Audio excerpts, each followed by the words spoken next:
السلام عليكم، ازيكم؟ عاملين ايه؟ النهارده بقى معايا فيديو جديد. هنعمل مع بعض قدرة قادر، بس هنعملها بالكريم كراميل الجاهز. تمام. معايا هنا كيلو من الحليب او اللبن زي ما بتقولوا عليه. ومعايا هنا 2 باكت، اللي هو العلبة ديت اللي هي فيها 2. تمام. بس انا المفروض ان انا استعمل 3، بس انا عندي بودر كده منه، كنت جايباه سايب يعني. تمام. فانا هحط برضو منه يعني، فانتوا لو هتجيبوا هاتوا بقى ايه 3 اكياس، يعني مش كيسين 2 بس. ماشي. هنزل بقى اللي هو ايه العسل اللي بيبقى معاه كده بالشكل ده كده في الصينية عادي خالص.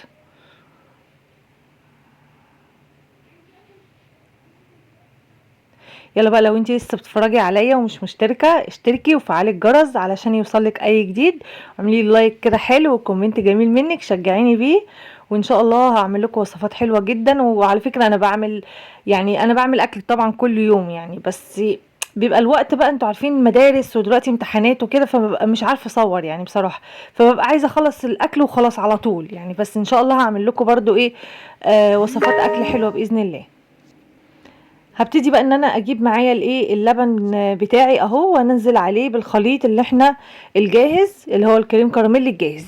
هنا بقول لكم المفروض 3 اكياس. معايا بقى انا الايه السايب اللي انا كنت جايباه قبل كده، على فكره حلو جدا برضو، مش وحش خالص يعني.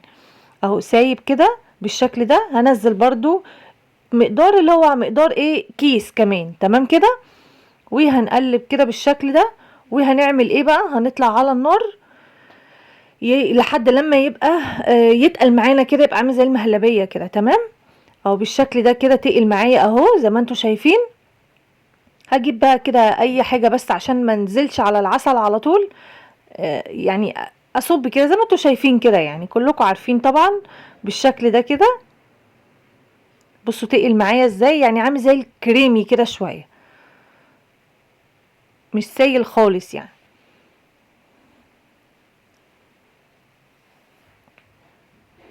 ممكن طبعا قدرة قادر تتعمل بالكريم كراميل عادي خالص، اللي هو يعني تعملي بيض ولبن وكده، وممكن تعملي كده، فعادي ده ينفع وده ينفع. هنا بقول لكم بقى ان انا هصب الكميه كلها عشان ما اطولش عليكم، واوريكم بقى هنعمل ايه تاني.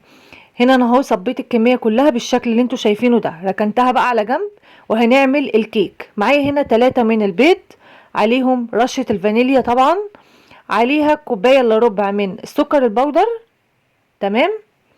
وهنحط تلت كوباية من الزيت. تمام كده. سهلة جدا اهو، مفيش اي حاجة خالص، كيك عادي خالص.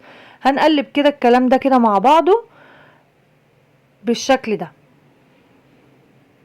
لا مضرب بقى ولا خلاط ولا اي حاجة، هو عادي كده. عايز تعمليه في الخلاط مفيش مشكلة. هننزل معايا نص كوباية من اللبن. وهنقلب برضو. عايزه تعمليها بالكاكاو هتحط لها كاكاو زي ما انا ما هحط كده. عايزه تعمليها بيضه سيبيها بيضه عادي خالص. ومقدار الكاكاو هنحط بداله الدقيق. تمام. بالشكل ده كده قلبنا مع بعض اهو.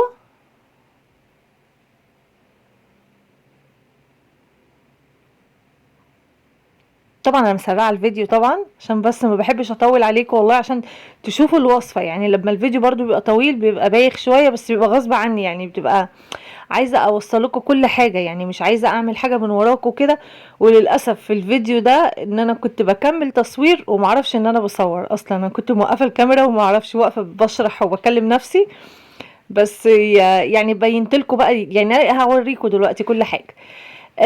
جبت بقى الدقيق بتاعي. تمام. هحط برضو مقدار كوبايه ونص.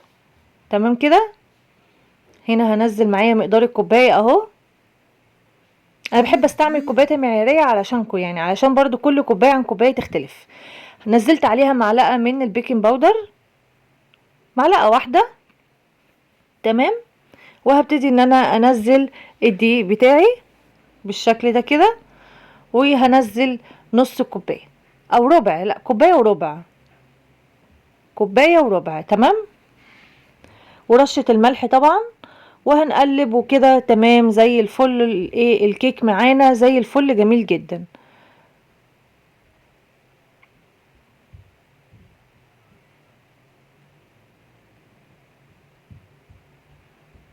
اهو بالشكل ده كده نقلب. لو لسه بتتفرجي عليا تنسيش تحطي لي اللايك علشان بس الفيديو يترفع وغيرك يستفيد منه. هو اللايك والله هو اللي بيرفع الفيديو ومش بيضيف لنا اي حاجه خالص يعني. هنا حطيت بس شويه من الحليب كده تاني عشان حسيت ان هو ايه تقيل شويه. تمام. يعني اللبن ده خلوه معاكم ايه خارجي كده، ان انتوا لو لقيتوها تقيله تقدروا ان انتوا تخففوها شويه. لقيتوها خفيفه قوي ممكن مفيش مشكله، ممكن لو حطينا معلقه دقيق مش هتعمل اي حاجه يعني. تمام كده. هلم بقى كده واظبط الدنيا بتاعتي واجيب بقى الايه الخليط بتاعي وابتدي ان انا انزل عليه الكيك بالشكل ده كده. وهنيجي بقى نسويها نحطها في صينيه طبعا اصغر منها اكبر منها سوري، وفيها شويه ميه، وممكن نحط بس معلقه خل علشان ما تسمرش الصينيه. صينيه ألمونيا تحتها فيها شويه ميه كده نص. تمام. وعليها معلقه خل علشان ما تسمرش الصينيه. تمام كده. بس وهندخلها الفرن بقى على درجة حرارة 180 ونسيبها تستوي براحتها. للأسف بقى من أول الخطوة دي لما دخلتها بقى الفرن وإن أنا بقى خلاص بطلعها وبقلبها بقى وبوريكم الجمال وبشرح، وأنا أصلا ما بصورش، الكاميرا كانت واقفة. تمام. بس أنا طبعا صورت لكم بقى شكلها لما اتقلبت وبقت شكلها عاملة ازاي، هتشوفوها معايا دلوقتي. بس سامحوني بقى معلش ما كنتش اعرف والله خالص. هنا دخلتها بقى الفرن وهنا طلعتها بالشكل ده كده وقلبتها بالمنظر اللي انتوا شايفينه ده. دي طبعا الصور اللي انا كنت هنزلها، بس طبعا زي ما قلت لكم كده اللي حصل بقى الحمد لله، وقطعت منها وكلت وكنت بشرح ومندمجة جدا فيها وما اعرفش ان انا طبعا بصور. بس هي كده ده النتيجة بتاعتها وده لونها الجميل اللي انتوا شايفينه ده. عايزة اقول لكم تحفة جدا وطعمها فظيع طبعا اللي بيحبها. في ناس كتيرة ما بتحبش الكراميل على فكرة، فمش شرط بقى كله يحبها يعني، لا في ناس كتيرة بتقرف من الكراميل. بس انا عايزه اقول لكم والله بجد طعمها تحفه، جربوها وان شاء الله هتعجبكم. وهستنى بقى اللايك بتاعكم وهستنى تعليقاتكم الجميله، ومتنسونيش طبعا في كلمه حلوه كده منكم تشجعوني ان انا انزل كل يوم. بس انا عارفه ان بيبقى غصب عني والله، احنا وقت امتحانات وكده فالموضوع تقيل شويه. وان شاء الله انزل لكم برضو وصفات اكل كده، شجعوني علشان انزل لكم وصفات حلوه.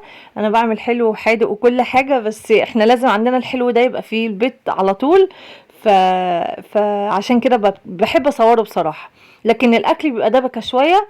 فان شاء الله اتشجع كده بيكم واستنى تعليقاتكم الجميله، وتنسوش تعملوا لي لايك، واقول لكم سلام عليكم، باي باي.